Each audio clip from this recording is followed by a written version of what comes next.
Agora sim, pronto, pessoal, tudo resolvido, estamos ao vivo. Agradecer a primeira compreensão de todos vocês por estarem esperando até agora. Infelizmente, nós tivemos problemas técnicos. A convidada da noite era a professora Maria José de Sena, uma entrevista fantástica que a gente preparou, né? Mas infelizmente tivemos alguns problemas e aí demorou um pouco mais a resolver. Então, primeiro, desculpa a todos vocês. Infelizmente, nesse momento de live ao vivo, tem muito problema de conexão com a internet, né? As ferramentas de streaming também ficam sobrecarregadas e acabou que, infelizmente, hoje convergiu tudo para ter esse probleminha, mas nós já estamos começando agora. E aí pedir para que todo mundo interaja aí nos comentários, né, com a hashtag Ruralive. Então, para a gente começar, né, esse momento extremamente especial,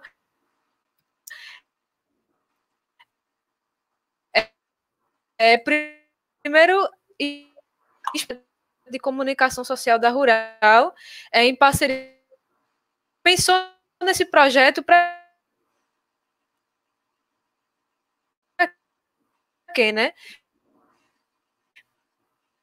Primeiro, social, de pandemia, a saúde, né, sobre prevenção do Covid. E a universidade tem várias produções, né, a gente vai conversar sobre isso ainda hoje. E também a saúde. A universidade, ela tem um ponto digamos assim, é um ponto de referência para a sociedade. Não só pela questão da produção acadêmica, mas também por todo o serviço prestado para a comunidade. Então, esse projeto Rural Live visa isso, né? A gente aproximar a universidade da sociedade, trazer convidados, né, para discutir temas importantes, né, e pontuais nesse momento. E aí, o debate de hoje vai estar o professor Marcelo. Primeiramente, agradecê-lo por estar aqui, né, aceitar o convite. A gente, dentro das nossas possibilidades, vai ter outro momento com ele também, né? E aí, o foco de hoje vai ser isso, né? A gente conversar um pouco sobre esse projeto, vocês conhecerem mais, né, do que a gente está pensando em propor. Então, desde já, deixar aberto, né, para vocês quiserem sugerir pautas, sugerir convidados, fiquem à vontade. A assessoria de comunicação da Rural vai estar recebendo essas sugestões. E aí, para a gente começar, né? Primeiro, professor Marcelo, boa noite. Se eu pudesse apresentar, né, para os espectadores, o pessoal que ficou, para a gente começar o nosso bate-papo. Gente, boa noite a todas e todos. Foi meio aqui na rapidez, então nem barba eu fiz, estava à vontade para ver a live de Maria José, enfim, mas a gente está aqui para isso. É difícil substituí-la, mas eu vou estar à disposição para a gente conversar sobre tudo que vocês quiserem. A Lidiane vai comandar aí a pauta. Para quem não me conhece, eu sou Marcelo Carnelhão, vice-reitor da Universidade Federal Rural de Pernambuco, e estou aí, Lidiane, à disposição para esse bate-papo aí com todo mundo, tá bom?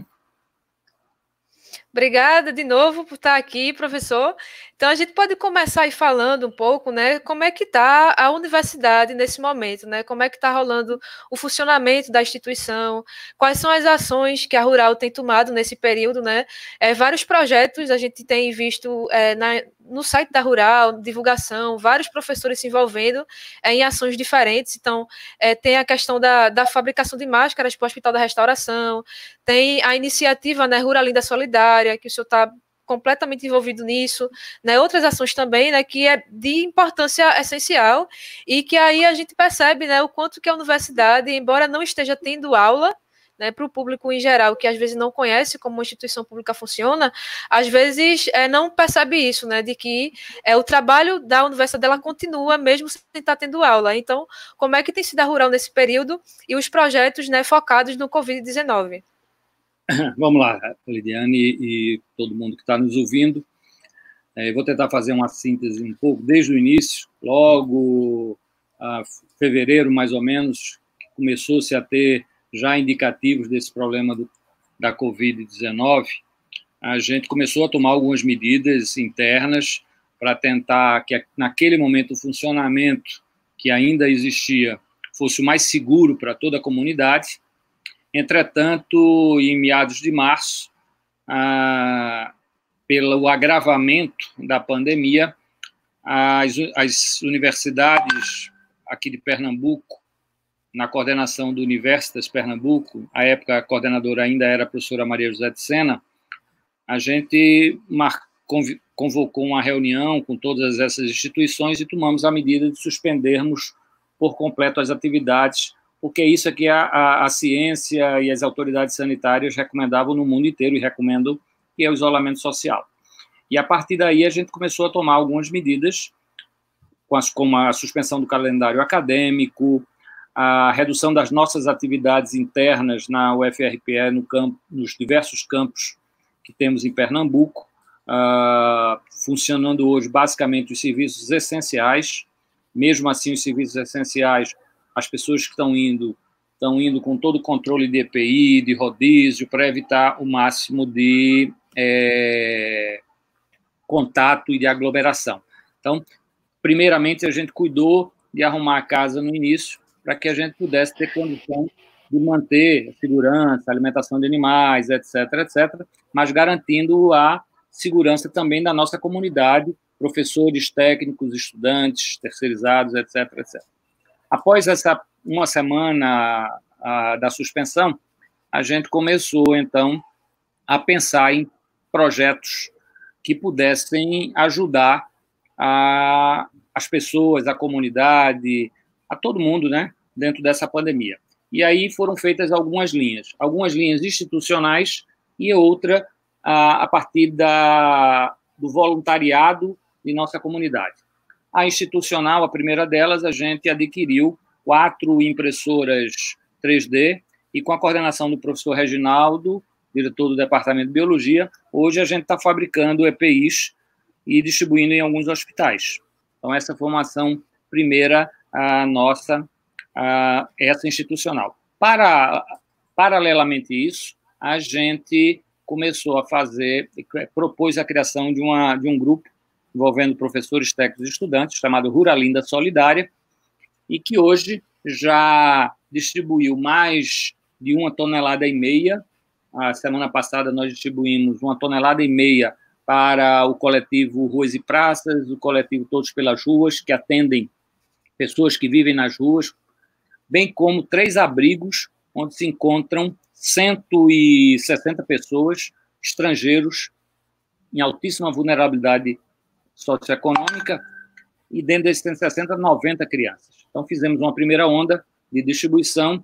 Vamos ter, no início de maio, uma nova distribuição, apesar de hoje a gente ter distribuído mais 60 cestas para uma parte dessa comunidade, já que a gente conseguiu antecipar.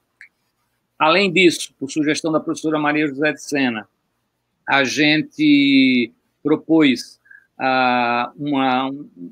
dentro da Ruralidade Solidária, a distribuição de máscaras com motivos infantis para crianças que estão em hospitais. Nós adquirimos, com os recursos da Ruralinda Solidária, adquirimos 1.000 máscaras com motivos infantis, e vamos, segunda-feira, essas máscaras foram finalizadas, lavadas, esterilizadas, acomodadas em sacos específicos. Na segunda-feira, a gente está distribuindo para o Hospital do Câncer, para o IMIP, para o GAC, para o NAC e para o Maria Lucinda. São 5 instituições que a gente está distribuindo essas máscaras. No início de maio, a gente repete toda aquela carga de mais 1,5 toneladas de alimentos para essas mesmas instituições.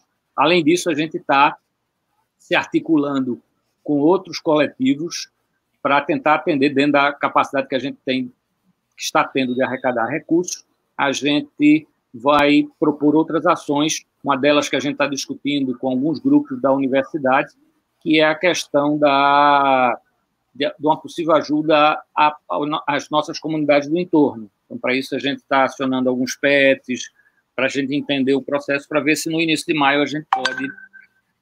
Existem outras ações também pulverizadas, como Rango em Casa, tem uma série de outras ações que a gente, aos pouquinhos, está implementando. Eu vou parar por aqui, Lidiane, eu acho que dá uma introdução para você comum. Ótimo. Eu falo bastante. Não, excelente, excelente. É bom que assim, é uma maneira da gente conhecer mais por dentro o processo, né? Porque a gente sabe que para doar esses alimentos tem que ter uma arrecadação, tem que ter envolvimento da comunidade universitária, né? Professores, tem toda a questão de adquirir material e equipamento, né? Que nesse momento é bem complicado. Então, assim, nessa fase agora, como é que as pessoas, né, que estão assistindo aqui a live e quiser ajudar, como é que elas podem fazer para doar alimentos?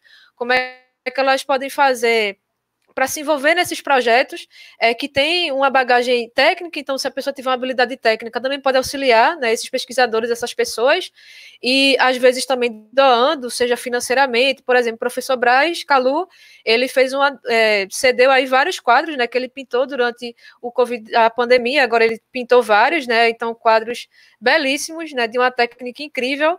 E aí que foi vendido bem rápido. A última informação que eu tive é que tinha um ainda para vender. Então, não sei se ainda tem, mas quem quiser adquirir, vale muito a pena acessar o site da Rural, acompanhar, né? Uma obra de arte fantástica. Então, tem várias formas da gente ajudar, né? Então, se o senhor pudesse expor um pouco disso, de como está sendo essa arrecadação, de como o público pode fazer para interagir também nessas ações. Perfeito, Lidiane. São muitas coisas e eu, inclusive, vou daqui a pouco voltar a falar um pouco de uma outra ação importante, que é o Comitê de Prevenção que a gente criou dentro da universidade e o trabalho que um instituto, o IRRD, de Redução de Risco de Desastre, que é lotado na UFRPE, com pesquisadores da UFRPE e também com suporte do LICA da UFPE, tem desenvolvido. Mas antes disso, eu vou responder a sua pergunta. A gente deve estar passando aí embaixo daqui a pouco, tem na página da gente. Nós disponibilizamos uma conta no Banco do Brasil, está lá na página, vocês acessam lá. Eu, inclusive, antes que eu não sabia que eu ia entrar, eu fiz um comentário no YouTube com o número da conta, é uma conta do Banco do Brasil, bem como existe uma vaquinha que você também pode acessar, e da vaquinha é super simples, você pode doar de R$1 a 1 milhão, quem quiser doar 1 milhão pode doar, viu? Fiquem à vontade. Mas quem for doar R$1, doe R$1. Enfim, então a gente, tanto pela conta como a vaquinha, a gente tá recebendo essas doações com muito critério, a gente está pegando todas as declarações, filmando as entregas, documentando, para que ao final a gente possa prestar contas à comunidade de uma forma muito equilibrada. E aí, Lidiane, se você me permite, porque dentro das ações que você me pediu para introduzir inicialmente, eu esqueci de dois pontos importantíssimos. Assim que a pandemia se instalou, a Universidade Federal Rural de Pernambuco instituiu, a partir da proposição da magnífica reitora, a professora Maria José de Sena, um comitê de prevenção, que eu fiquei presidindo. Reunimos uma série de especialistas, médicos, psicólogos, pessoas da ciência do consumo. Termino esquecendo as pessoas, mas foram muito. E todo o comitê e todas as ações, o comitê está monitorando, como foi a questão do acesso ao campus, que tipo de ações a gente poderia fazer para proteger a nossa comunidade. Então, tudo isso está discutido tecnicamente.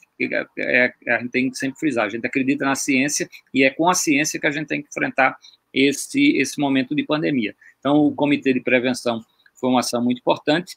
E, para além dos muros, o IRRD, que é o Instituto de Redução de Riscos e Desastres, que tem na Rural os professores Jones, professor Hernani, e tem outros pesquisadores, eles desenvolvem um trabalho fantástico. Eles já têm experiência de outras endemias na África, etc., que faz um monitoramento através de drones, de uma série de métodos matemáticos computacionais para estimar a questão da curva. Isso está dando assessoria ao governo aqui do estado e a outros governos. Então, a Rural está tentando contribuir ao máximo na sua função, que é uma função social. A gente é uma instituição de ensino, pesquisa e extensão, mas não esqueçamos que isso tudo tem que estar suportado por essa questão de cidadania, de questões sociais.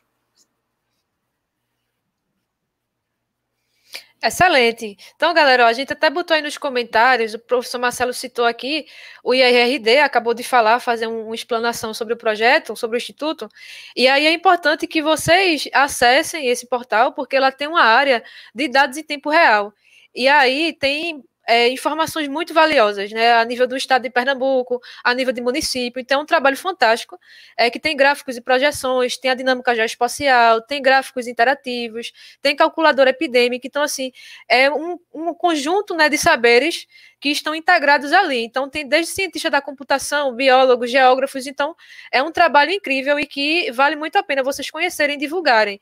E nesse momento, né, de propagar informação, é um local seguro, né, que vocês podem recomendar aos seus familiares, aos seus amigos, a conhecer mais, né, do que onde achar isso, essas informações legais, assim, seguras, confiáveis. E é bem interessante porque toda semana, professor, se eu puder falar um pouco disso, estava saindo um PDF, né, com um resumo, e aí era bem interessante, porque tinha lá, né, o mapa de calor do estado de Pernambuco, as regiões, então isso é um trabalho feito a muitas mãos, e é uma coisa, assim, que eu sou de tecnologia, então, assim, para a gente manter isso em tempo real, é um trabalho, você analisar os dados, tirar insights, então, assim, tem que ser tudo muito rápido, tipo, isso é essencial, por exemplo, é um trabalho fundamental para a universidade tomar decisão, né, sobre o calendário acadêmico, por exemplo, sobre como ajudar, né, como é que a Rural decide, quais instituições vai ajudar, qual o hospital que vai ajudar, né, o que é que vai ser prioritário, e aí, se o senhor puder falar um pouquinho disso, né, de como é o desafio da gestão pública nesse momento, porque eu acho que até esse momento, tipo assim, eu acho que todo mundo está no cenário de ser algo completamente novo, né? Eu, pelo menos, nunca vivi uma pandemia, então eu não sei como é nem gerir uma instituição pública, porque eu nunca fiz isso. O senhor já faz isso, né? Tem uma experiência, então, quais são os desafios e a diferença, né, de gerir uma instituição pública antes da pandemia e durante, né? O depois a gente ainda vai saber, porque ainda não passou. Importantíssimo, Lidiana, essa sua pergunta. Primeiro, porque, de fato, a gente está enfrentando uma situação que é completamente nova para todo mundo. Todo mundo, os profissionais da área de saúde, a questão da economia, a gestão pública, tudo novo para a gente. Então, a gente tem que ter muita responsabilidade para poder gerir uma instituição como a UFRPE nesse momento. O que eu acho que isso é uma decisão de toda a gestão capitaneada pela professora Maria José de Sena. Nesse momento, a variável principal é na vida das pessoas. Eu acho que esse é a variável 1 para qualquer das ações que a gente está tomando. A gente está priorizando a vida das pessoas, como a gente pode ajudar nesse contexto, e a partir daí a gente está tentando implementar algumas ações. Não é fácil, isso também para a gestão pública é um mundo novo, acho que todo mundo da universidade agora e de outras instituições estão trabalhando no home office. Algumas pessoas podem até imaginar que a gente está de férias, está em casa. Eu nunca participei de tanta reunião e de tanta live, de tanta videoconferência. Pobre da minha coluna, quando eu me levanto depois de umas 5, 6 videoconferências durante o dia inteiro. É um trabalho insano, e que a gente precisa aprender também muito com isso. Então, a gente está com essa responsabilidade. O cuidado, como eu repito, é com a vida das pessoas, e a partir daí a gente vai dando os passos, bebendo nesse conhecimento, e aí o conhecimento que o IRRD, o Instituto de Redução de Riscos e Desastres, está nos dando também, não só para a comunidade e o UFRPE, aqueles PDF que a gente de vez em quando publica, mas também para a sociedade. O trabalho que eles estão desenvolvendo nos ajuda a mais ou menos ter um norte, saber o momento, e a gente espera que em algum momento, e o mais rápido possível, a gente comece a voltar para a normalidade, mas não vai ser, isso aí a gente não tem nenhuma dúvida que não vai ser uma coisa abrupta, ele vai ter um processo lento de retorno quando essas condições da pandemia permitirem isso. A gente vai ter que fazer isso com muita responsabilidade. A gente tem que ter um cuidado, porque a universidade continua lá, a gente tem que ter segurança, a gente tem que ter uma limpeza em algumas situações, a gente tem que ter alimentação dos animais. Então, a gente buscou rodiziar com os nossos terceirizados. E aí, uma informação importante, essa foi uma decisão da professora Maria José de Sena e de toda a gestão. A gente está mantendo todos os pagamentos das empresas terceirizadas, sem nenhuma redução do nosso pagamento, diminuímos a questão das atividades, e aí eles estão fazendo rodízios, etc. Obviamente, na legislação deles, como eles não são servidores nossos, na legislação deles tem as questões de vale-transporte, aquela coisa toda, isso não perde a vale-alimentação, mas aí é uma relação da CLT que a gente não tem muito como interferir, mas todos os recursos que a gente vinha na normalidade, a gente está repassando normalmente para as empresas, para que elas possam garantir a sobrevivência desses terceirizados, que é aquela história. Eu brinco sempre que quando entra ali na porta da Rural, terceirizado também é servidor UFRPE, tanto quanto o professor, quanto o técnico, como são os alunos membros da nossa comunidade. Está contigo, Lídia. Excelente, excelente. E, assim, é importante esse recorte, né? Porque, assim, a gente que conhece a Rural, que vive a Rural, o pessoal comenta muito, né? A Rural é mais humana, a Rural tem aquele acolhimento, e saber que isso passa por todos os setores da universidade, por todas as escalas, é muito importante. Nesse momento de uma crise social, econômica de saúde, a gente sabe que é importante que as pessoas elas tenham condições de se manter, né? Então, o trabalhador ele não está deixando de ir à universidade, prestar um serviço, trabalhar porque ele quer, né? Ele tem família também, como todos nós temos. Às vezes tem essas discussões, né, de vamos suspender o salário do servidor público, né, como se professor, pesquisador não tivesse trabalhando, né? E mesmo que não tivesse trabalhando, ele também tem família, né? Então, se manter na quarentena, manter saúde mental, né, manter a rotina não é a mesma, né, essa questão do que muda na nossa vida é real, mesmo sem estar tendo aula, os alunos sentem também uma mudança muito grande, porque você tem que equilibrar várias questões, e aí essa manutenção, né, de recurso, né, de pagamento, ela também tem se estendido aos estudantes, e aí, se eu pudesse falar como foi as ações da universidade para quem é, por exemplo, residente, né, tem um programa de volta ao lar, né? Como é que foi isso, né? A gente sabe que por mais que você tenha uma residência, não é a mesma coisa de você morar na sua casa, né? Você vem estudar fora da sua cidade, você perde o convívio familiar, por mais que a universidade tenha um suporte, tenha um bom RU, tem várias questões que a universidade não vai conseguir suprir, porque não tem como mesmo, é uma questão de vivência, outras questões assim subjetivas também. Mas o que a universidade fez, né, para auxiliar, né, os estudantes nesse processo, né? Também falar um pouquinho como é que tem sido para a unidade à distância, né? Como é que tem sido essa questão, porque aí a gente vai aprofundar agora já nesse momento da pauta nas questões acadêmicas, tem algumas perguntas que as pessoas fizeram, e aí depois disso a gente vai passando as perguntas, pessoal. Vocês podem fazendo aí nos comentários as impressões de vocês, as dúvidas que a gente está sistematizando para fazer aqui ao professor Marcelo da melhor maneira possível. Tá, Liane, eu vou tentar sistematizar, começar pela questão dos estudantes. Nós mantivemos as nossas bolsas de assistência estudantil, inclusive antecipamos os auxílios, os PADs. Com relação aos residentes, todos eles foram para as suas residências, a nossa residência está fechada. Para isso, a gente antecipou o auxílio de volta ao lar, que é um auxílio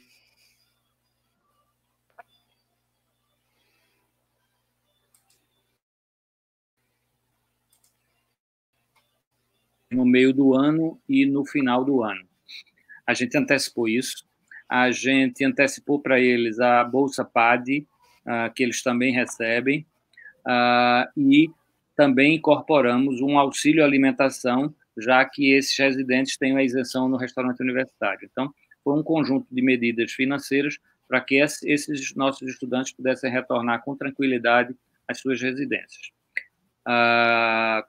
Fizemos o pagamento uma semana depois, antecipando também ainda, era no início de abril, a gente fez isso no final de março, todas as nossas outras bolsas e auxílios, incluídos PAD e auxílios para o restante dos alunos que têm bolsas da Progest, monitoria e outras bolsas que a gente conseguiu antecipar.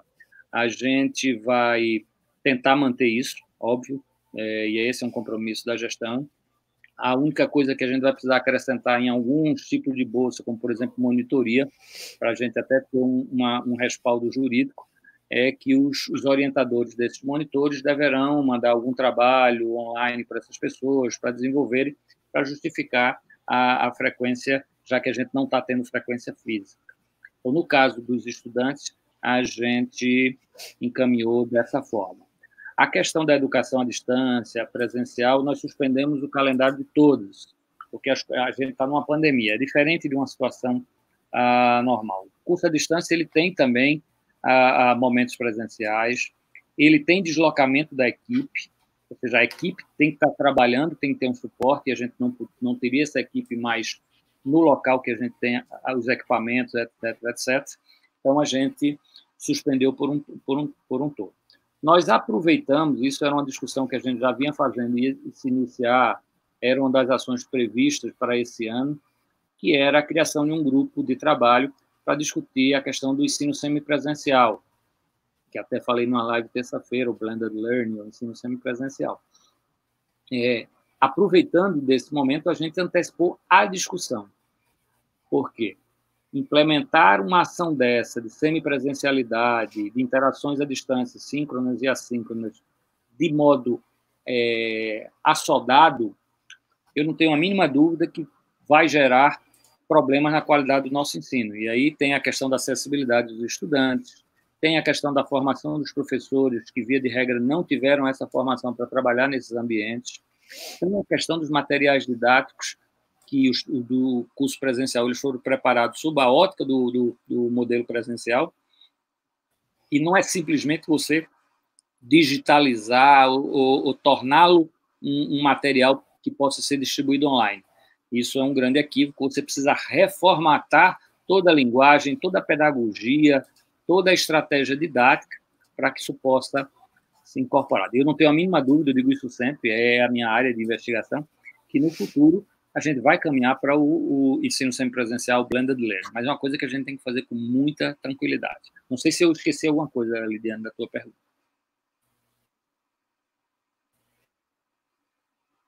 Oi, Lidiane, me ouve?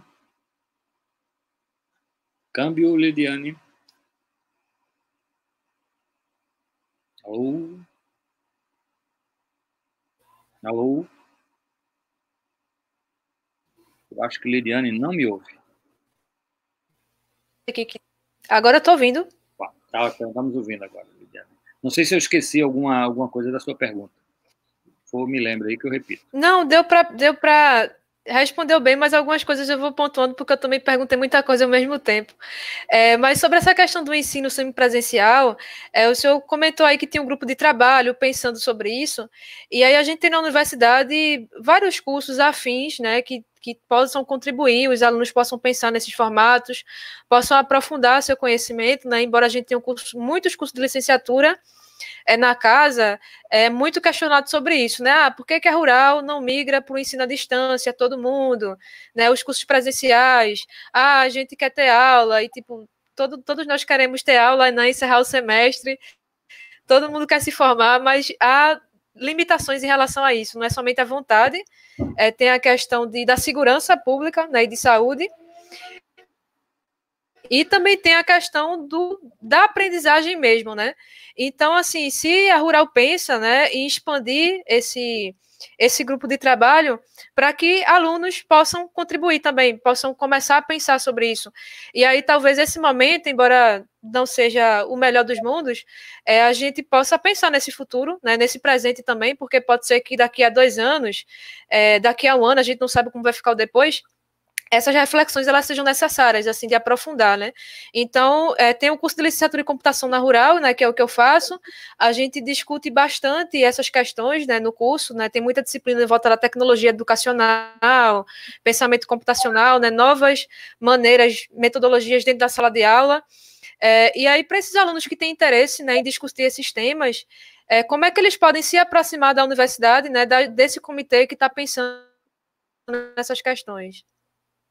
Tá, Velina, sua pergunta é importantíssima. Veja bem, esse grupo de trabalho é um grupo inicial que a gente está estudando várias experiências, pessoas que trabalham, pessoal da educação à distância, o professor Jorge, a professora Sônia, eles estão participando, a professora Socorro da Pró-Reitoria de Ensino e Graduação, a Carolina da Proplan, e vários professores e técnicos estão nos ajudando nisso. Mas essa ideia não é de que esse grupo vá construir uma proposta definitiva para esse modelo futuro de um ensino semipresencial na universidade.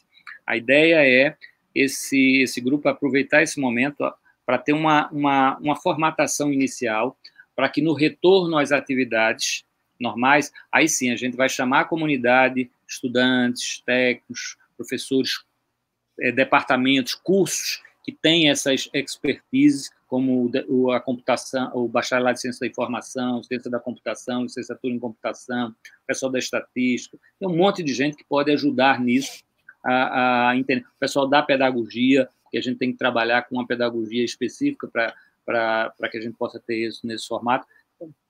A ideia é ampliar essa discussão. Por isso que eu sempre tenho cuidado que falar em ensino semipresencial, que é o ensino que aproveita-se o ensino presencial, onde as interações são sempre presenciais, síncronas, e à distância, interações síncronas, que são em tempo real, como bate-papo, como isso aqui que a gente está fazendo, ou assíncronas, como e-mail, fóruns, etc. Então, para que a gente possa aproveitar para propor esse modelo que eu chamo de blended learning, que é ensino misturado, é o ensino semipresencial, a gente tem que ter muito cuidado, porque isso é uma coisa de médio prazo. Eu não tenho a mínima dúvida que hoje, é a minha opinião, como pesquisador, eu não teria condição de imediato de implantar uma proposta dessa por conta de acessibilidade dos estudantes, por conta de formação de professores, por conta de material didático necessário para esse tipo de curso. Então, essa discussão vai ser ampliada sem dúvida, Lidiane, sem dúvida. Ótimo. Aí, pessoal, quem tiver interesse, né, então comece a estudar, tem muito material na internet sobre isso, muito livro legal. Inclusive tem a própria live do professor Marcelo, né, que foi realizada essa semana, que vocês podem começar a se envolver. E é importante que os alunos se envolvam, né, que os professores se envolvam, os técnicos, porque qualquer decisão da universidade, ela passa por todos, é o impacto que tem, não somente no professor, tem no aluno, tem várias coisas aí. E então, quando todo mundo passa a entender como funciona a construção de universidade, né, seja lá no tripé ensino, pesquisa e extensão, a gente vai conseguir chegar no modelo que, digamos assim, seja legal para todo mundo, ou que atenda a maioria das demandas. E aí, a gente vai fazer agora, pessoal, algumas perguntas mais voltadas a questões pontuais da academia, a gestão acadêmica em si, que é um desafio, o professor já falou sobre isso.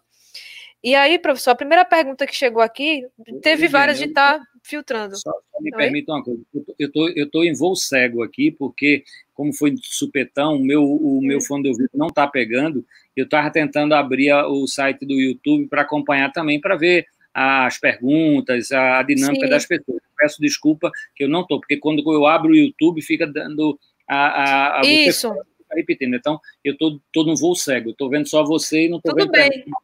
Aí você me ajuda aí nesse negócio aí. Ok, a gente vai estar fazendo isso. Se a gente abrir a plataforma, ele vai dar esse retorno, mas não precisa se preocupar que a gente está filtrando as principais perguntas. E aí, uma delas foi a Esther Mello que fez, que é sobre, gostaria de saber a respeito da segunda lista de remanejamento que foi adiada, pois muitos alunos dependem dela para não se inscreverem e pagarem taxa do Enem 2020. Ainda tem as questões da organização pessoal, da vida, dos objetivos. Então, o que é que a Rural já tem definido sobre essa questão de lista de remanejamento? Se já tem alguma coisa definida, né? Porque como foi tudo suspenso o calendário, então a gente entende que tem coisas que não tem como prever, mas assim, o que é que a Rural pensa sobre isso? Alguma coisa que possa colocar aqui? Inclusive, para dar uma tranquilidade a toda, eu tenho recebido isso muito, eu estou dizendo, veja bem, o calendário está suspenso, as ações estão suspensas, os prazos estão adiados nesse momento, entretanto, a gente não está parado, a gente está, nesse caso, a Pró-Reitoria de Ensino e Graduação está trabalhando, já com alternativas e possibilidades, e muito em breve a gente vai estar divulgando isso para que não haja prejuízo para ninguém dentro do possível. É lógico que prejuízo nós vamos ter, uma pandemia dessa, nós não vamos sair ilesos em todas as áreas, e não sairíamos ilesos também nessa questão acadêmica, já do prazo que a gente está sem atividade. Mas aí eu deixo a tranquilidade de vocês que estão preocupados com essa questão do remanejamento, da lista de espera, da abertura das aulas, do segundo semestre, fiquem tranquilos, a Pró-Reitoria de Ensino está trabalhando nisso e eu acredito que em breve a gente está divulgando informações e orientações, mas nesse momento o calendário está suspenso e os prazos estão adiados. Outra pergunta bem interessante, tem várias pessoas perguntando sobre isso, que é sobre a unidade acadêmica de Belo Jardim, né? Se já está finalizado o processo de contratação, como é que está a questão da infraestrutura, né? Porque está nessa indefinição. Então, se andou alguma coisa, né? Desde aquele comunicado da Rural, a Rural colocou um comunicado no site, né? Oficial, né? Avisando que tinha algumas questões pendentes e que por isso não tinha prazo, mas para saber se andou alguma coisa nesse sentido. Veja bem, a UABJ tem duas situações e que fez com que a gente não começasse as atividades juntamente com as outras unidades no início desse semestre. Primeiro, a gente estava finalizando ainda as instalações e aquisição de mobiliário e de equipamentos, que atrasou, para que a gente pudesse ter essa unidade pronta para receber todos os nossos alunos. Isso continua sendo feito, independente da pandemia.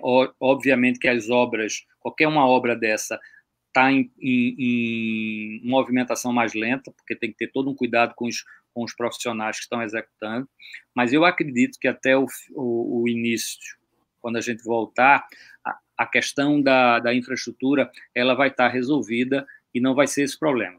Entretanto, existe um outro aspecto que também nos preocupa e que a ANDIFES, que é a Associação dos Dirigentes das Instituições Federais de Ensino Superior, também está trabalhando isso. Na época, a gente estava com dificuldade da nomeação dos professores que a gente estava contratado, porque havia uma normativa que impedia o aumento na questão da nossa folha.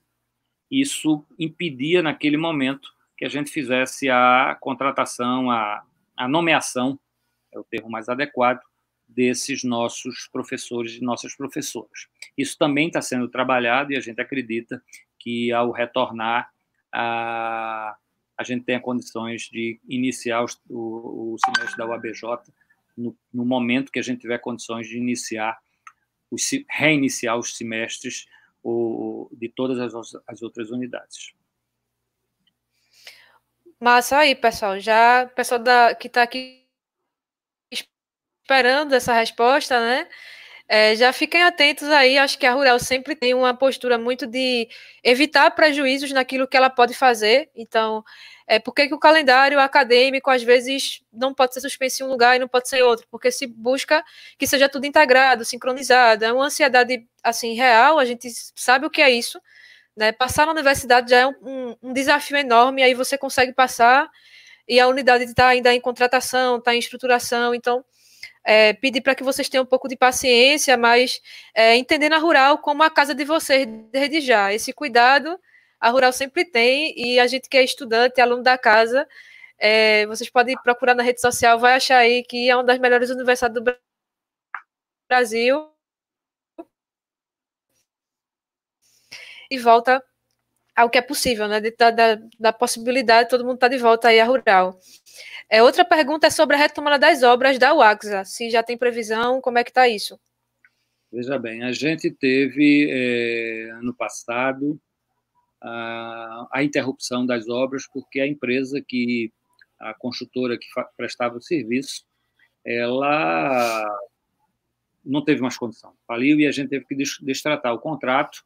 Infelizmente, naquele momento, a gente não tinha uma segunda classificada na licitação, e aí todos os recursos que já estavam na nossa conta, disponível para executar a finalização da obra, ele retorna ao governo federal.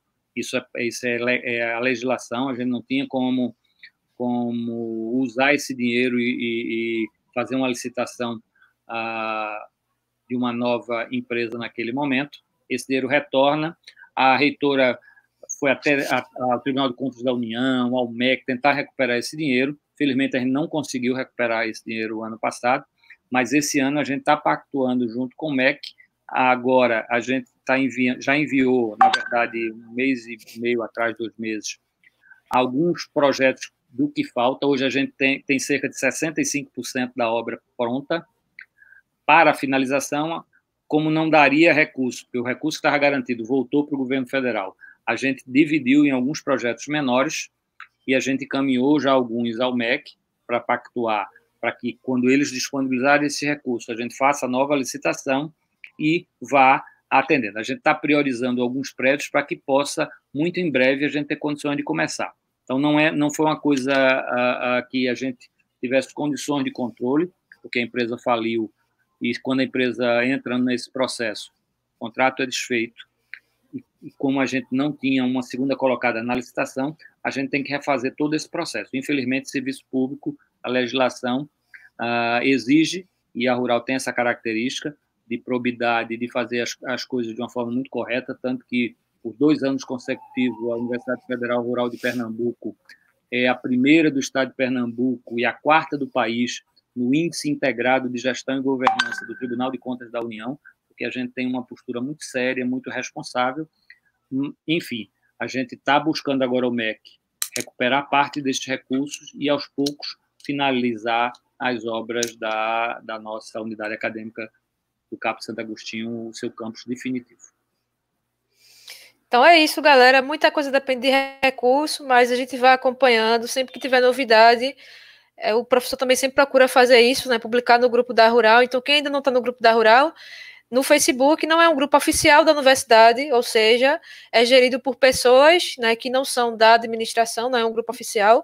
O meio oficial de comunicação da Rural é esse canal aqui no YouTube, é a página no Facebook e também o site, mas nesse grupo tem muita informação a respeito disso, que o professor Marcelo, a professora Maria, a comunicação social geralmente publica também sobre isso regularmente.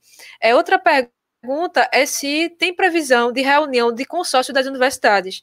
Então, a gente sabe que as decisões de suspensão de aula, o calendário acadêmico ficar suspenso temporariamente e de ir acompanhando a situação foi uma decisão conjunta, né, não só da Rural, mas tomado junto com a Unicap, com a UFPE, né, com o governo do estado, com a Secretaria de Saúde. Então, sim, tem previsão de uma nova reunião para avaliar a situação, porque isso tem um impacto, né, na retomada das aulas, se é possível ou não ainda esse semestre, e é uma pergunta assim, bem comum que o pessoal tem muita dúvida.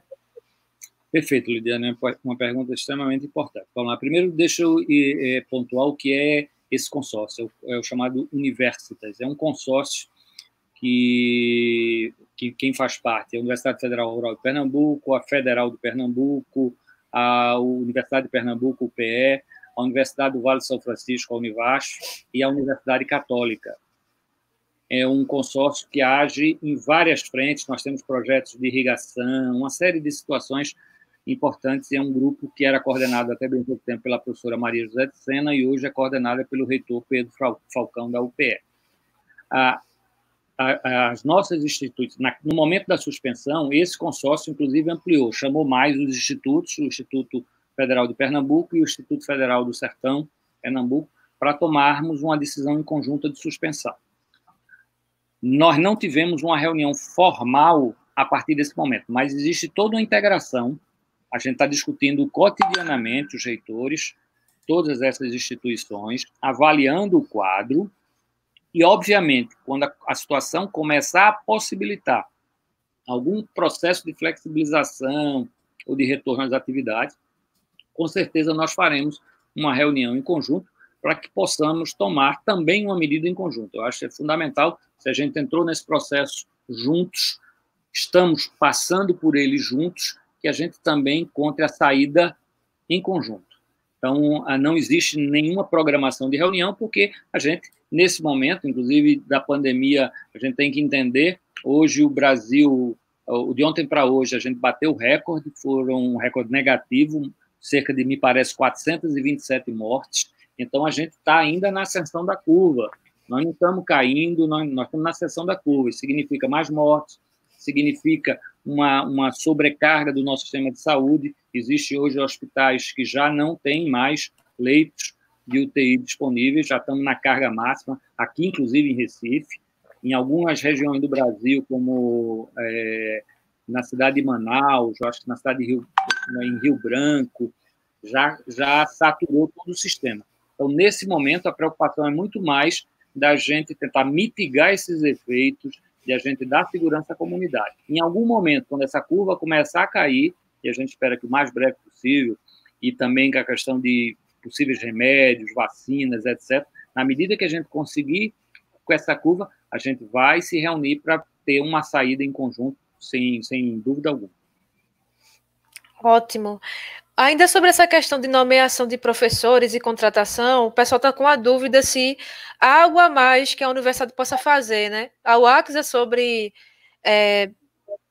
Cadê? Sobre a nomeação e Belo Jardim sobre a contratação, né? Se tem alguma coisa a mais que, por exemplo, a universidade possa fazer para acelerar esse processo, se tem alguma coisa também que a comunidade acadêmica em si, estudantes, possam fazer também, porque a gente sabe que esse processo da educação, né, tem várias esferas, né? Tem como a universidade pode atuar enquanto gestão, né, diretamente com o MEC, com as instituições, mas tem uma limitação também. Tem a questão dos alunos também que podem se mobilizar de alguma maneira. Então, assim, o que é a Rural, dentro das suas possibilidades, pode fazer ou tem feito, né, para acelerar esse processo, embora tenha coisas que está parado por conta da pandemia, do coronavírus, e aí tem coisa que não vai andar. Mas nesse cenário, ou voltando à normalidade, entre aspas, né, porque não vai ficar normal, a nossa vida não vai ser a mesma de antes, mas como é que a Rural vai agir, digamos assim, se acabasse hoje esse isolamento social, quais seriam as medidas que a Rural iria fazer para acelerar esse processo de nomeação e de contratação de professores? Tá, só pontuando. Nomeação são dos professores efetivos, contratação quando de substitutos. A questão da UABJ é a mesma que acontece na UAXA, na UASH, em si, com os concursos, com as pessoas que estavam para ser nomeadas.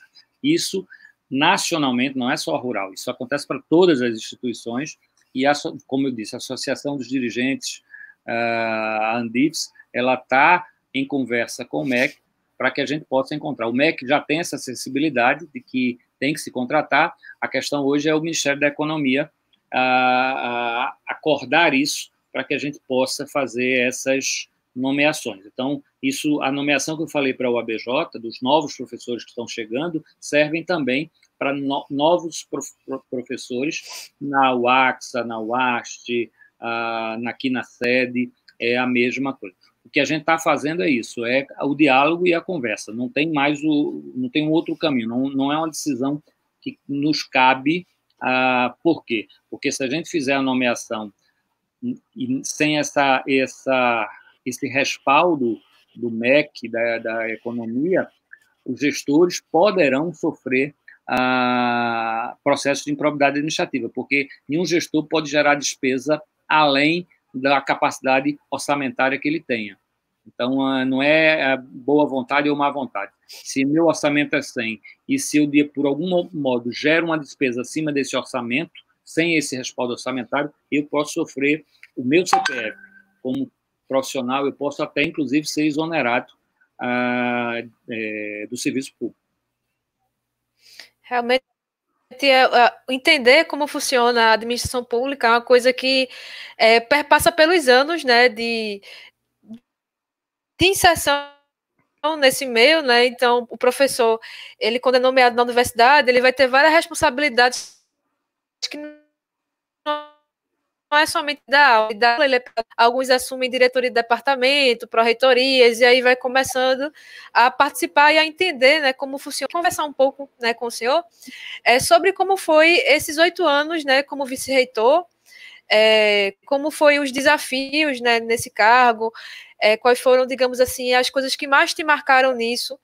A gente queria conhecer um pouco mais, né, desse aspecto, e é legal porque a gente, quando é estudante, é técnico, ou população no geral, às vezes não tem como saber, de fato, quais são as responsabilidades, se continua dando aula, se não dá mais aula, se continua pesquisando, como é que foi essa mudança, né, entre ser professor e, tipo, depois passar 8 anos como vice-reitor, né, sair um pouquinho mais da sala de aula, da pesquisa, porque tem outras tarefas.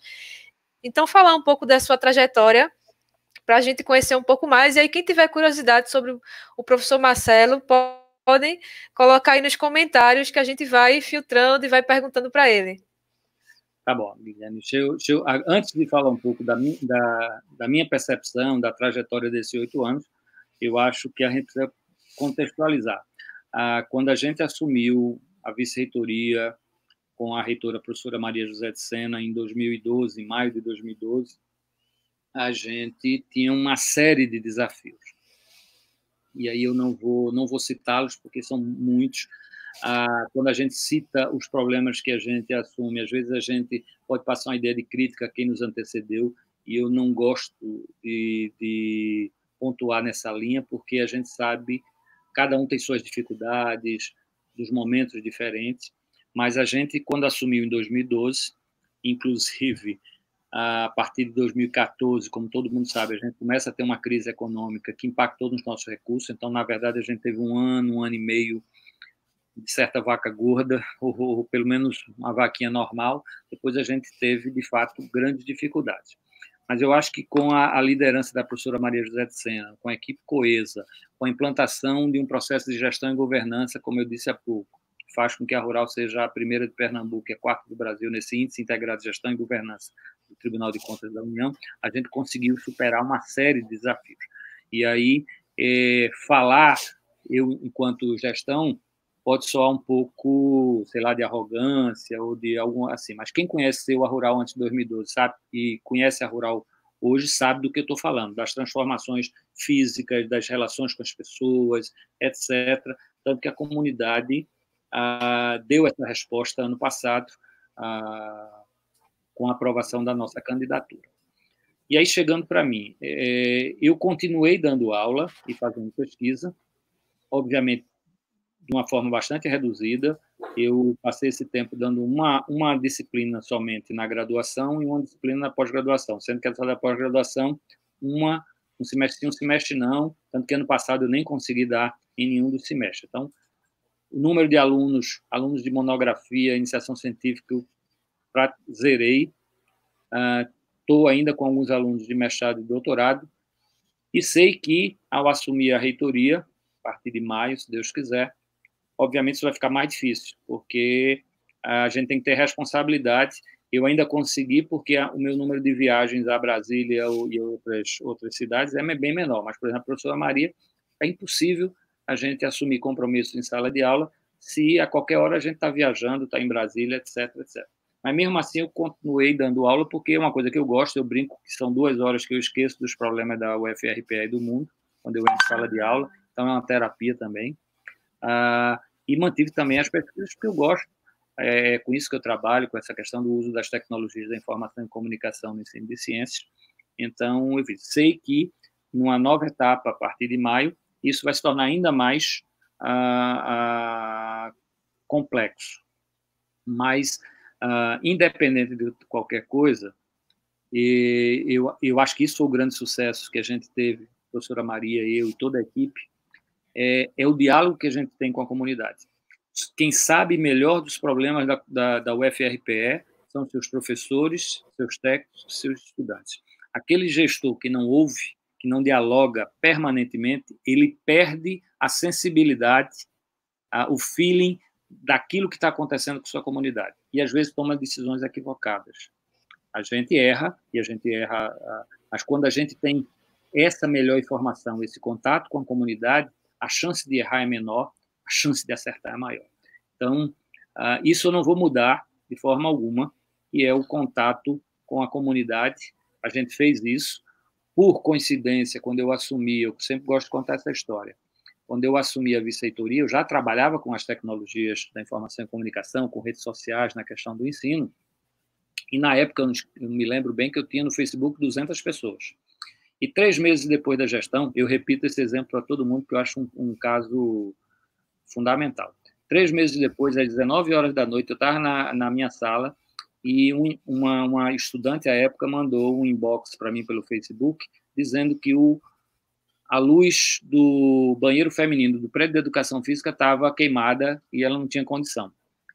Eu disse, um momento, vou resolver, peguei o telefone, liguei para o plantão, e aí, meia hora depois, o plantão me ligou de volta, dizendo, professor, trocamos a lâmpada, está resolvido. Só que antes do plantonista me mandar, meia hora depois dessa informação, com 15 minutos, essa mesma menina mandou um inbox agradecendo, dizendo, professor, a lâmpada já foi trocada. Quando eu desliguei isso, eu fiquei imaginando que eu gastei umas 10 calorias no máximo para fazer todo esse sistema e resolvi um problema que talvez pudesse levar 3, 4 dias se fosse no... Então, eu comecei a perceber que as redes sociais poderiam me dar uma ferramenta de agilidade e de percepção de problema muito, muito alta. Então, a gente amplificou isso, e aí muitos problemas, às vezes, que surgia, chegava na rede primeiro, a gente já tinha condições de atuar. Obviamente que isso gerou para mim um subproduto complicado, porque eu passei de 200 para 5.000 no Facebook, mais, e 8.500 no Instagram, depois que veio a outra onda do Instagram, então isso torna difícil, mas a gente faz uma rotina que tenta, dentro do possível, sei que também a partir de maio, e aí algumas pessoas me perguntam, eu vou continuar interagindo? Vou continuar interagindo. Eu vou pedir a paciência das pessoas, talvez eu não tenha a mesma agilidade na resposta, mas eu não vou deixar de fazer isso, não por vaidade, por nada, não. É porque é ali que a gente tem a informação do que está acontecendo com a nossa comunidade. E é a partir dela que a gente pode tomar decisões para ajudar isso aí. Não sei se eu consegui falar tudo, Lidiane. Ótimo. Deu para pegar algumas coisas bem importantes, assim, e sua presença nas redes sociais é bem interessante, porque é sempre de maneira muito dialógica, né, respeitando as pessoas. Claro que às vezes o pessoal também pergunta muita coisa que já tem no site da Rural, então às vezes é meio cansativo, a gente entende isso, e sempre tenta dizer, galera, vamos acessar mais o site, se você não achar lá, aí vale a pena perguntar, porque senão fica várias perguntas sobre a mesma coisa, mas eu acho que a Rural conseguiu, né? A professora Maria também é bem acessível em termos de marcar reunião, de você ir lá, ela atender, você passar ali na frente, ela vê a pessoa, ela cumprimenta. Então, acho que essa aproximação, né, da gestão da universidade, os cargos, né, mais direto de gestão, com a comunidade, é uma coisa muito importante, né? Porque eu acho que faz as pessoas construírem, né? Construir não só compreensão, empatia, mas compreender um pouco mais de como funciona a universidade. Eu acho que a compreensão que as pessoas têm, os alunos têm, os diretórios acadêmicos, as coordenações de curso têm de como funciona mais algumas coisas, né, da universidade em si, da burocracia da universidade, e que ela é necessária, porque senão tem coisas que não funcionariam, então às vezes pensa, é muita burocracia, mas se não tivesse isso aqui, seria muito complicado, né, dar conta. Então, acho que essa ampliação de pertencimento, da gente se sentir parte da Universidade da Rural, ela já existia antes e eu acho que essa aproximação aumentou, né, ao longo do tempo. E isso é uma coisa muito positiva. E aí também para saber quais os projetos, né, que te marcaram mais, assim, que quando for para lembrar daqui a algum tempo, né, e dizer, eu quando era vice-reitor, isso aqui me marcou muito, do mesmo jeito que teve esse momento, essa interação com a aluna, né, sobre uma lâmpada de luz, uma lâmpada e tudo mais, lhe marcou muito, né? Se tem algum projeto que você vai lembrar assim, pô, isso aqui eu tinha um carinho super especial. Claro que é uma pergunta difícil, né? Porque 8 anos não são 8 dias, não são 8 meses, é bastante tempo. E nisso a pessoa constrói bastante coisa, mas aí se não lembrar agora, a gente pode responder também no final. Mas tem mais algumas perguntas aqui, pessoal. Algumas perguntas a gente já meio que respondeu, outras a gente vai deixar um pouco mais para o final. A gente está meio que na metade já para o final, já está em quase 1 hora, né, de live aqui. A gente teve um atrasozinho.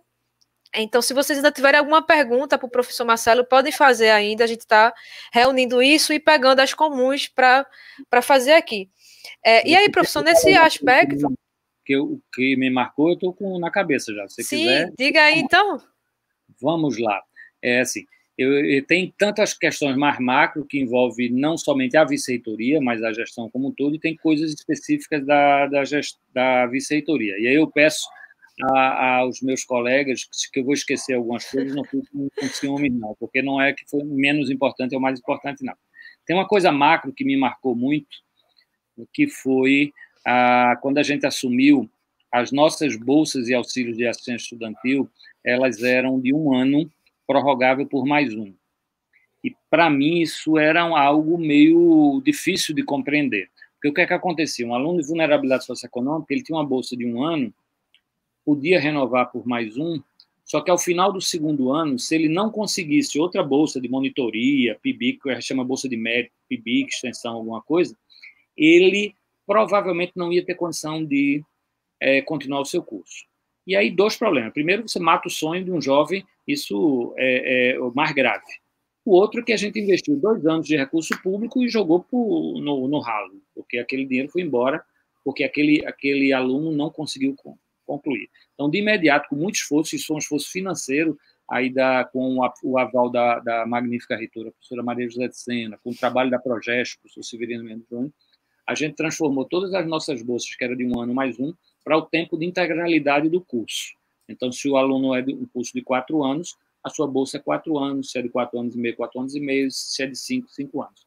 Isso para garantir, então, isso me marcou muito, porque a gente conseguiu garantir a permanência desse aluno de vulnerabilidade socioeconômica até, de fato, o fim do seu curso. E dentro desse contexto também tinha um outro problema. Chegavam várias pessoas, porque esse processo do PAD, da Bolsa e Auxílio, da Progest, leva, via de regra, às vezes, 3, 4 meses para poder sair do edital. Então, muitos alunos chegavam, me procuravam presencialmente, e diziam, professor, eu não tenho condição de passagem para chegar à universidade nas próximas semanas, não tenho mais. E era coisa básica, R$10, R$15. Então, a gente criou um outro programa, que é um programa que eu brinco sempre, porque esse acrônimo foi pensado na época da primeira campanha, quando a gente estava montando a campanha, que é o PAI, que dá a ideia de acolhimento, que é o Programa de Apoio Ingressante, que a gente garantia até pouco tempo, 3 meses, de uma forma menos burocrática, para garantir, agora são 6 meses, para que pelo menos no primeiro semestre o aluno não se preocupasse com o tempo do edital que ia sair do PAD e garantisse. Então, isso para mim me tocou muito, porque eu acho que a gente contribuiu na vida de muitos jovens. E aí tem N exemplos que não dá para você teria que ter uma live de 10 horas para contar os exemplos do que a gente viu acontecer no Recife, com jovens em Garanhuns, Serra Talhada. São exemplos que, e além de eu precisar de 10 horas, no segundo eu já estava chorando, porque tem casos que você não imagina como o impacto que causa o acolhimento e a permanência de um jovem desse da universidade. Especificamente da viceitoria, tem 2 ações que eu também me orgulho muito. A questão da biblioteca, do Sistema Integrado de Bibliotecas. A gente deu, quando a gente fala a equipe, uma qualificação no nosso sistema de biblioteca, a aquisição de e-books, a construção de uma biblioteca nova da área de ciências humanas e sociais, a implementação da multa solidária, que era um outro problema, tinha gente que se deslocava para o banco para pagar R$4, R$5, R$6. Isso era ruim para o aluno, para a gente não era um valor que ia afetar no nosso orçamento, e com a implementação da multa solidária, a gente evitou que o aluno fosse ao banco, e com alimentos ele ajudava, e a gente ajudou a várias instituições. E uma outra, quando a gente assumiu, aí é uma coisa que eu me aproximei muito, e aí na época com o professor Ricardo Souza, o diretor à época do NTI, a gente tinha uma internet de baixa qualidade. Só para vocês terem uma ideia, Serra Talhada era 4 mega, Garanhuns, na época, 4 mega, aqui eu acho que era 100 mega, não tínhamos Wi-Fi, o Wi-Fi era lenda, e eu me lembro que as pessoas diziam, lenda, onde é que pega um Wi-Fi? Vai para não sei para onde. Hoje a gente tem 100 mega em Garanhuns, 100 mega em Serra Talhada, 1 mega aqui no 1 giga aqui no 1 giga aqui no Brasil, aqui no Recife. O Wi-Fi ampliamos bastante, ainda temos equipamento para ampliar. Eu fico maravilhado quando eu estou na minha sala de noite e vejo aqueles vagalumezinhos ali na arquibancada do prédio central, a minha janela ali de cima, aquele escurinho, e o pessoal lá no celular, conectado à internet, porque a gente tem um Wi-Fi, inclusive externo lá. Então, são ações que me tocaram muito. Tem um monte de outras que aí a gente ia ter que... E é melhor que você faça a pergunta aí para a gente seguir o barco. Realmente foi uma gestão muito marcante nesse ponto de infraestrutura, né?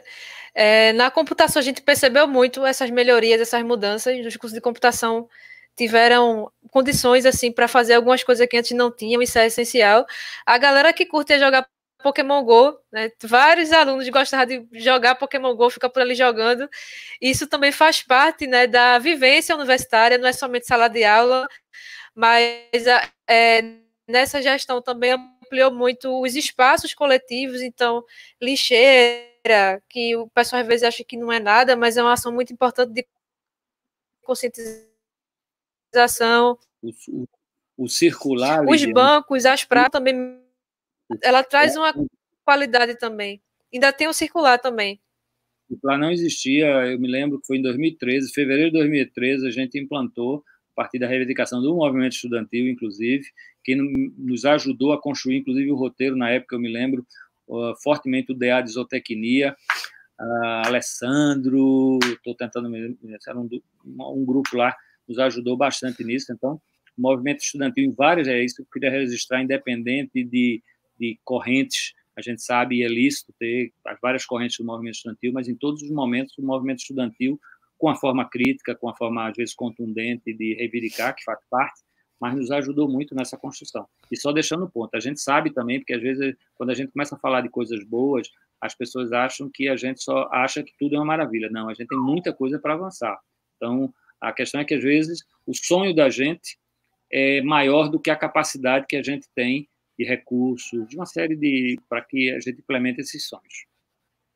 Sim, e é importante essa independência, né, de atuação. Então, o movimento estudantil da Rural ele é muito marcado pela atuação, pela cobrança, pela parceria também. Então, o RU da universidade não é o mesmo de hoje. Quem pegou o RU no começo, na época eu estava fazendo outro curso na Rural, não esse, e tipo, foi uma luta muito grande mesmo, né, de redução de preço, de discussão, de como viabilizar, de como a universidade poderia fazer isso, de como utilizar o recurso do PENAS. Então, essa integração, né, dos diretórios acadêmicos, do diretório central dos estudantes, do CCD também de curso, né, que traz demanda da administração de cursos, né? Então, é tudo muito integrado e isso é importante. Eu acho que o senhor reconhecer isso, para a galera aqui é interessante também, porque para perceber, né, de que construir uma gestão pública da universidade faz parte também outros atores sociais. E quando a gente cobra, vai atrás, a gente deixa ali digamos assim, um incômodo, né? Um incômodo bom, né? Para correr atrás de resolver aquilo. Lidiane, já que você falou do melhor RU do Brasil, eu queria só fazer um comentário, porque eu acho que, assim, parabenizar toda a equipe de gestão, que as pessoas, aí, em algum momento, eu vi algumas pessoas dizendo, a Rural deu sorte de ter a COSI como um representante.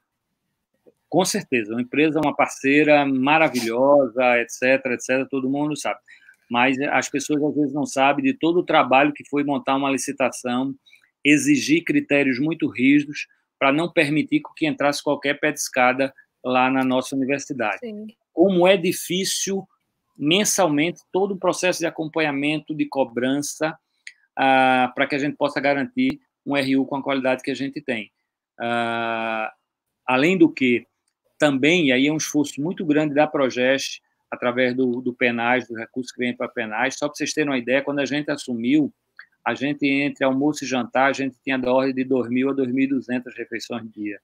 Hoje, nesse último semestre, a gente já bate 4.300, 4.400 refeições dias entre almoço e jantar. Na época, o almoço era R$3 e eu acho que o jantar 2. A gente reduziu para 2 e 1,50 e mantemos durante esses 8 anos. Isso é esforço de gestão, é esforço financeiro, mas porque a gente acredita, a gente sabe que a permanência do estudante durante todo o dia na universidade qualifica e melhora a construção do conhecimento, as pesquisas, etc. E, só para finalizar para do melhor RU do Brasil, todo o RU ele é custeado pelo Programa Nacional de Assistência Estudantil, mas o PENAS, você só pode usar o dinheiro para aluno de graduação presencial. Pós-graduação, aluno à distância em atividade na Rural, aluno do técnico do CODAI em atividade na Rural, por decisão da gestão, a gente banca isso com orçamento próprio. Ou seja, todo o aluno de pós-graduação hoje que come no mesmo preço da graduação, o aluno do CODAI e o aluno da EAD que esteja em atividade na sede, ele se alimenta subsidiado pelo recurso próprio, não pelo PENAS, porque o PENAS é só o aluno de graduação. E viva o RU da Rural.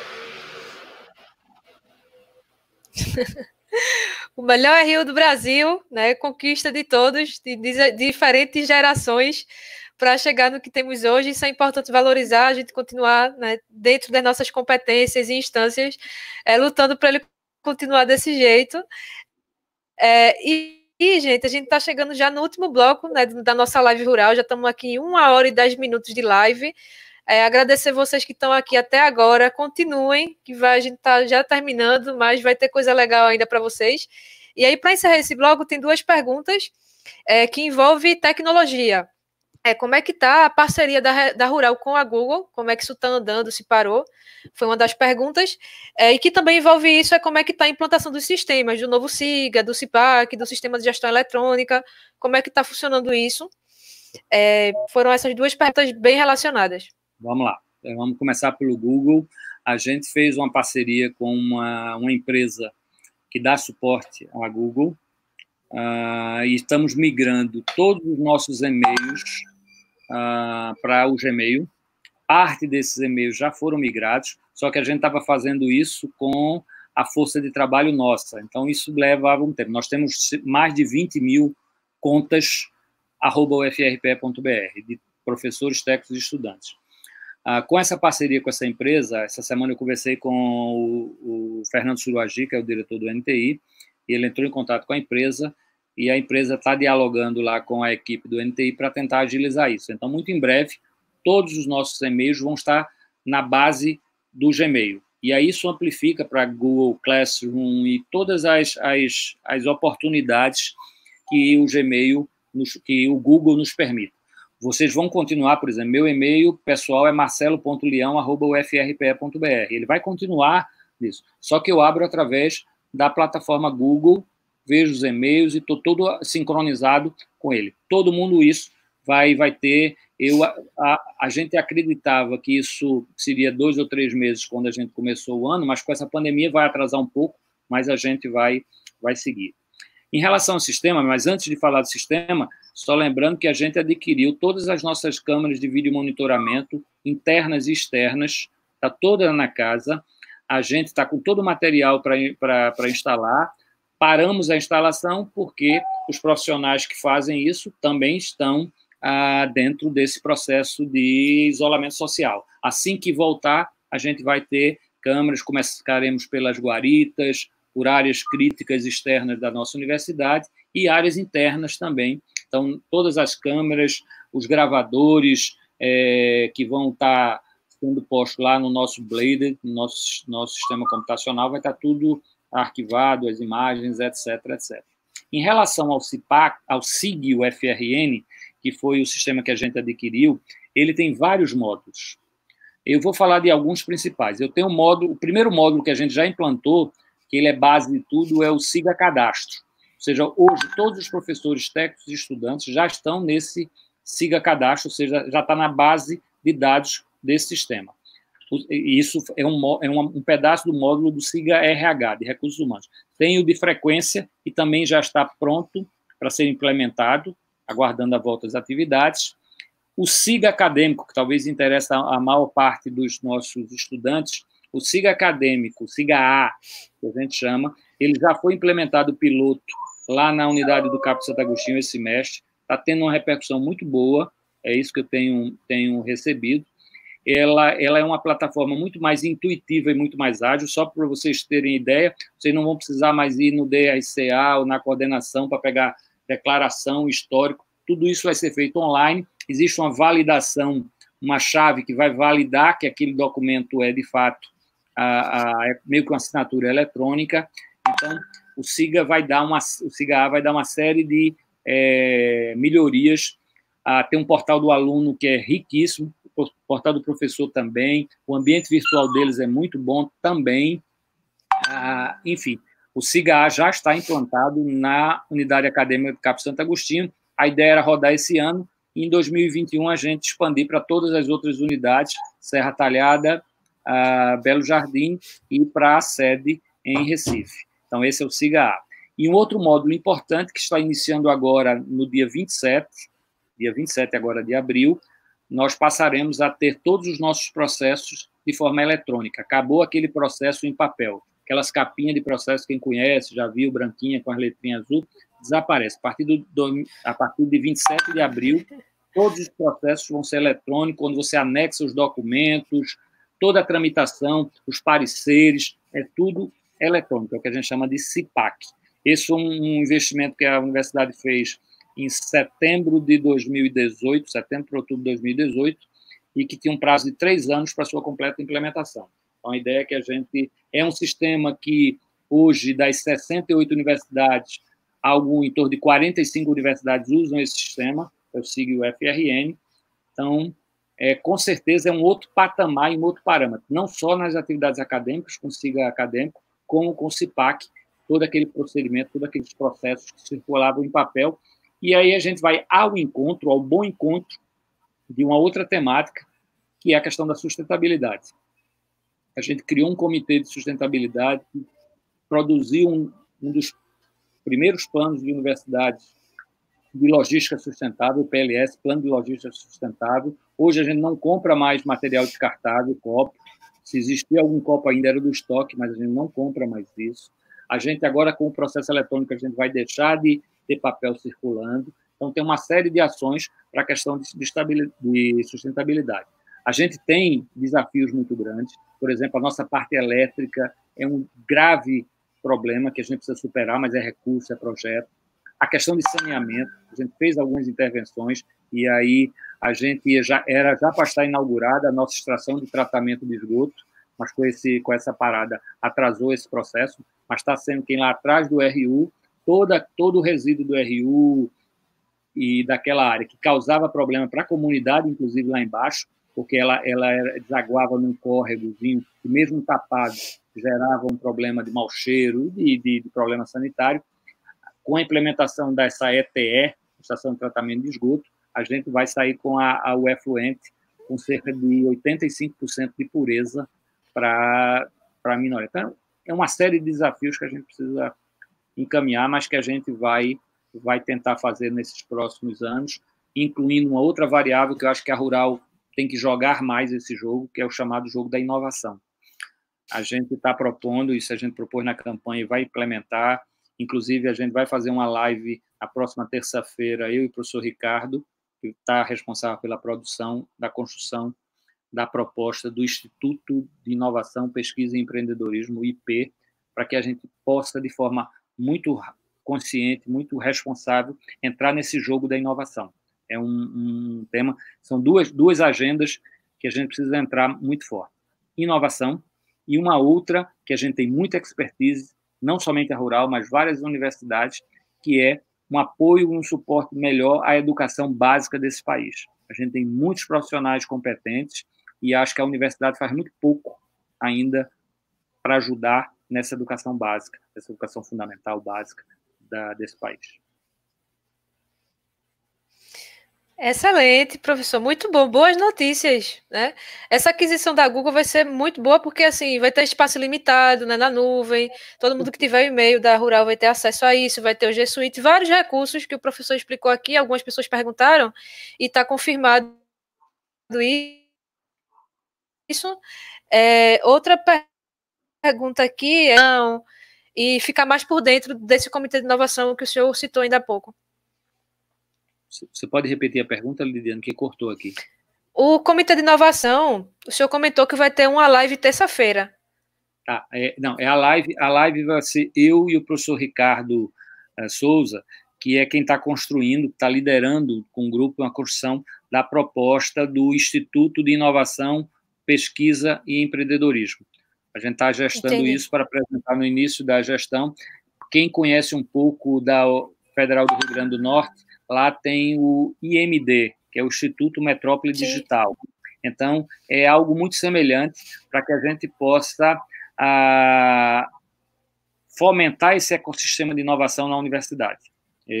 Como eu disse, a gente joga muito pouco, são ações muito pontuais de alguns professores, de alguns grupos, mas institucionalmente, de forma sistêmica, a gente ainda está muito pouco presente nesse ecossistema de inovação.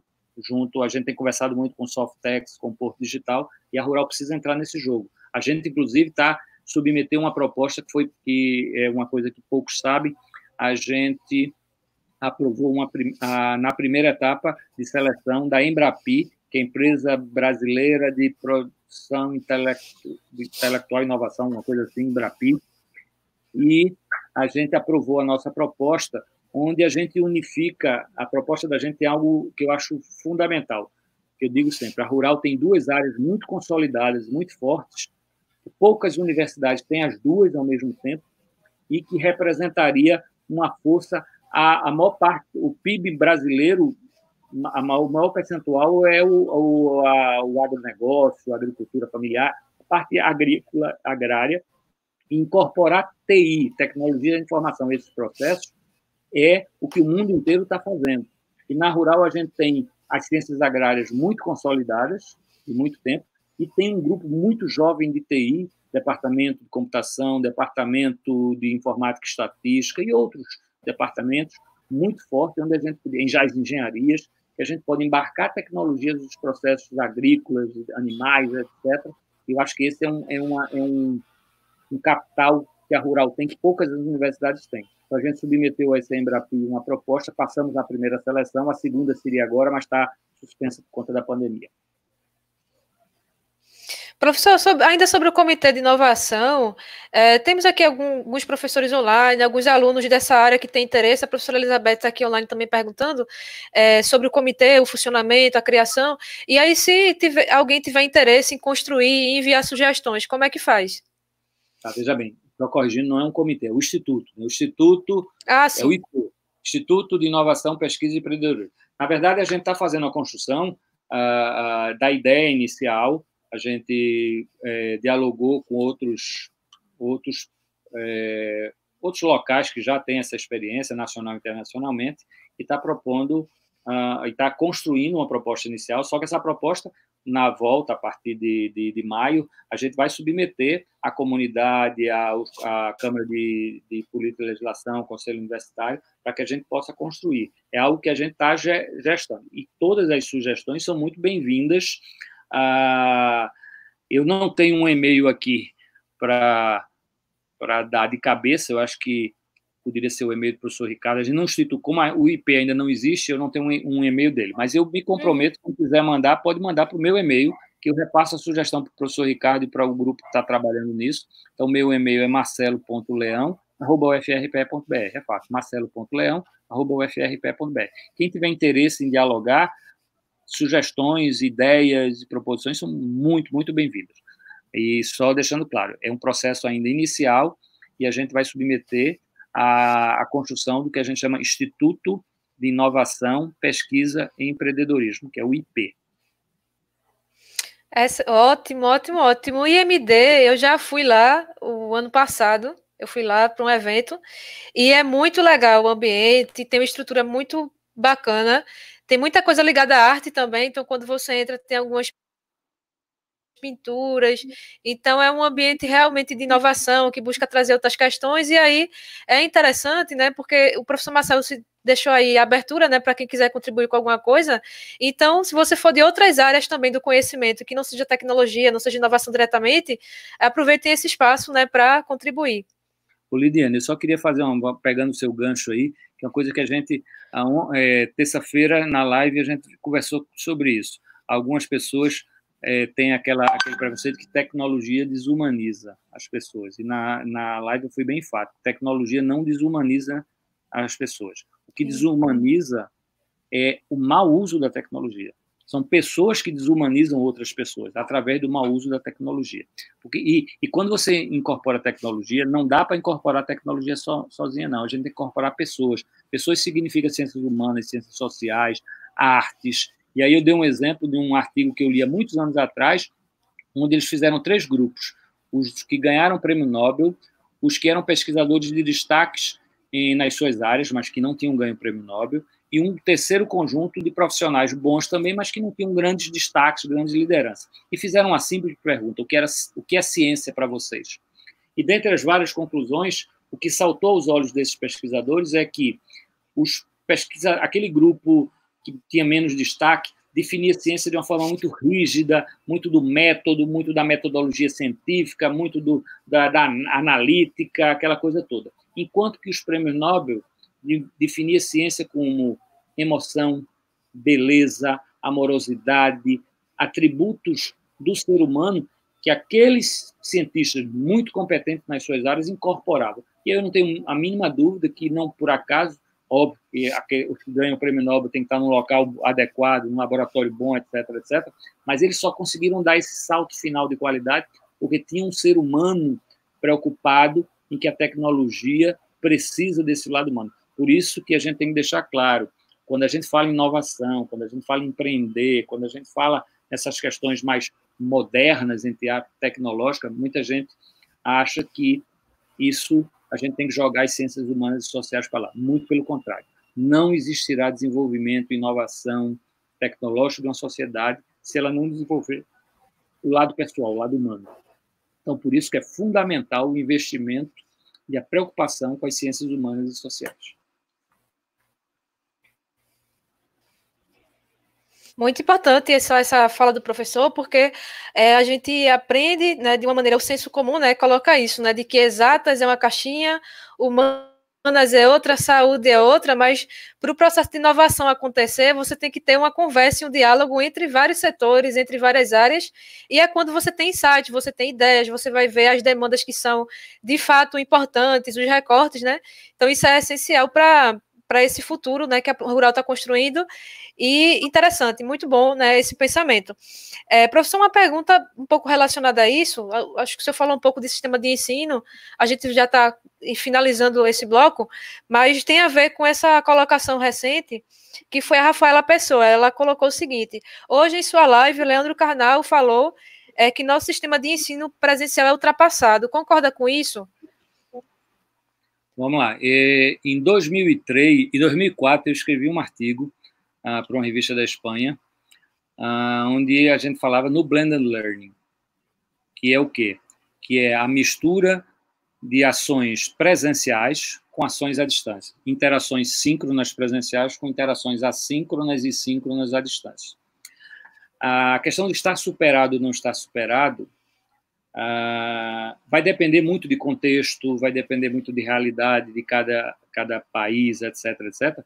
Mas eu não tenho a mínima dúvida que num futuro, e aí pode ser daqui a 5 anos, 10 anos, 50, 100 anos, num país A, 55, 20, 30 no país B, mas todos os processos de escola, de cursos, eles caminharão para o que a gente chama de blended learning, ou ensino semipresencial. Não dá mais para a gente ter um curso totalmente presencial, nem totalmente à distância. Eu brinco, uma vez eu estava num evento de educação à distância, dando um seminário, uma palestra, uma mesa redonda, e eu maldosamente disse: olha, daqui a algum tempo a gente não vai falar mais em educação à distância. Então, só não jogaram ovo e tomates em mim porque não tinham na plateia nem ovo nem tomate. Eu dei um tempinho e disse: mas também a gente não vai falar mais de ensino presencial. A gente vai falar de ensino.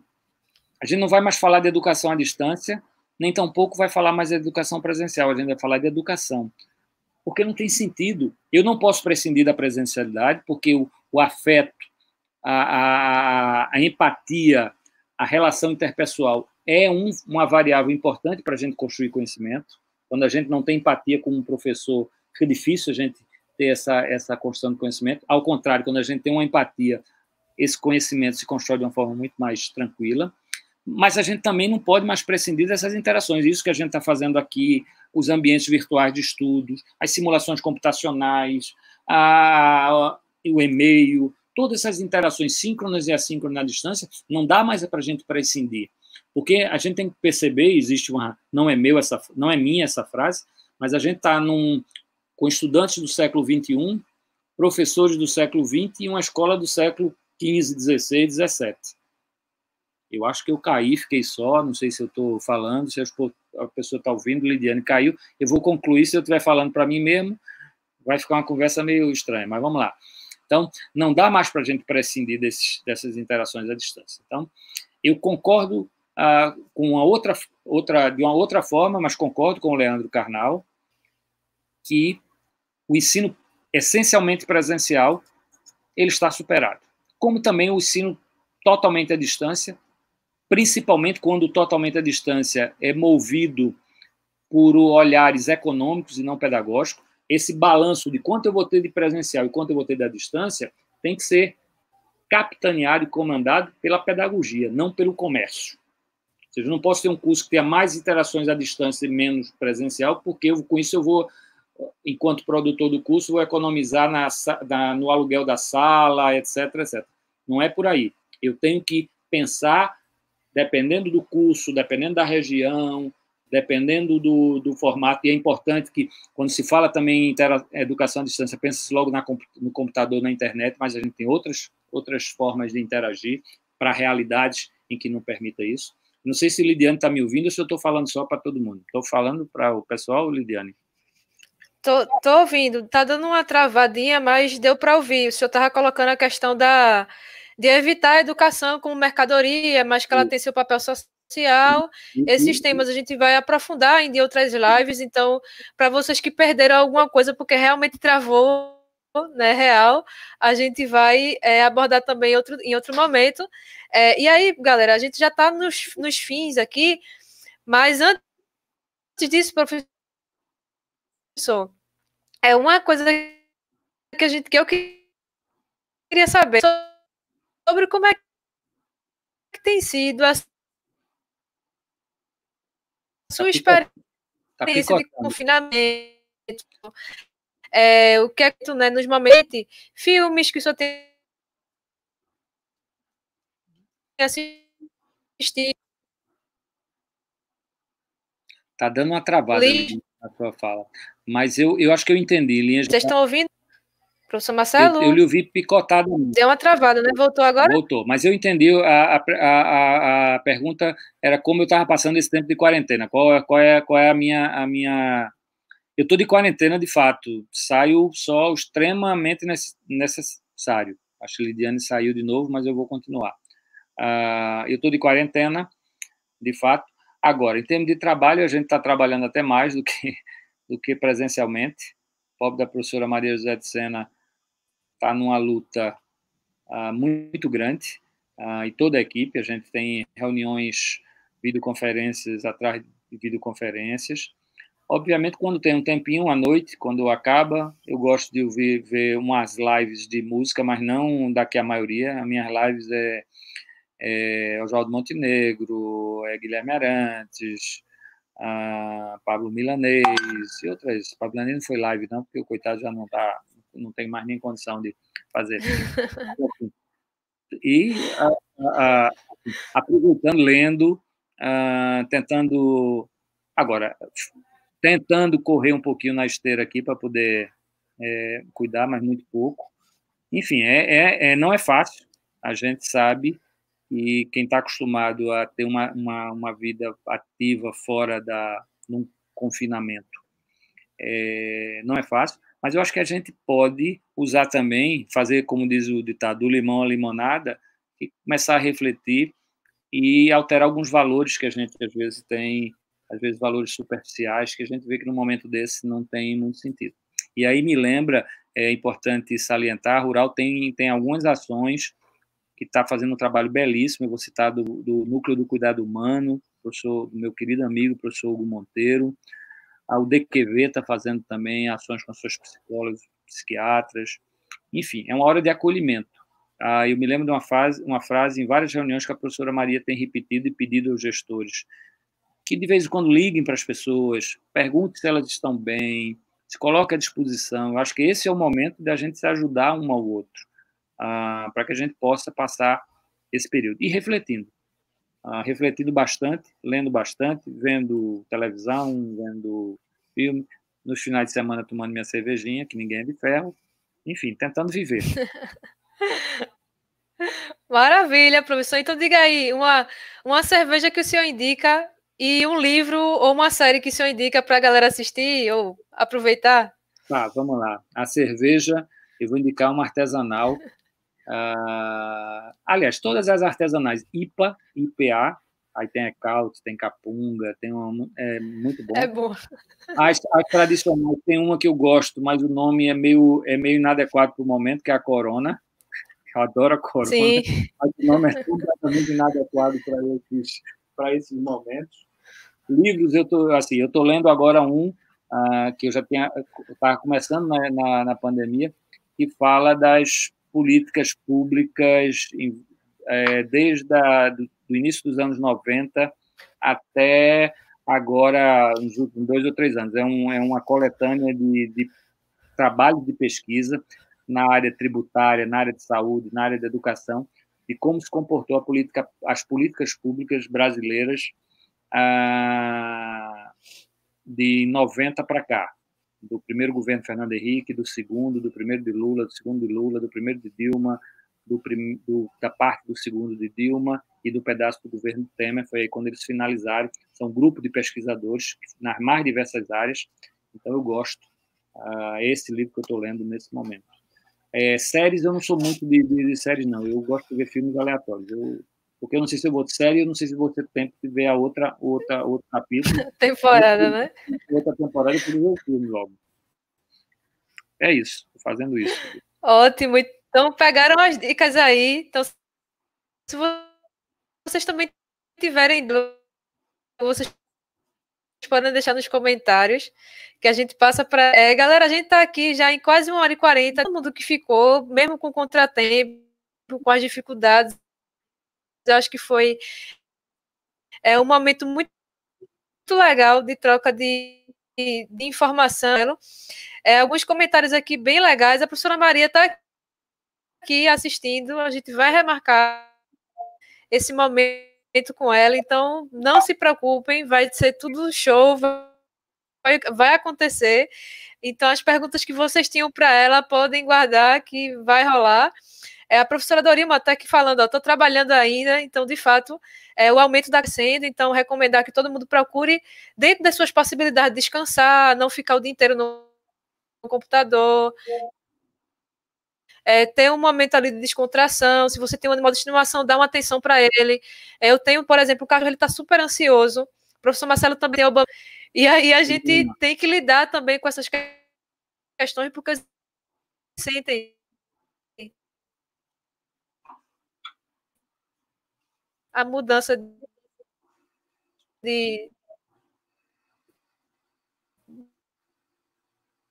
melhorar. Então, quem tiver sugestão pode dar. Tá aqui um pouco pelo comentário. São muitos, vários e vários e vários, então é difícil pegar todos.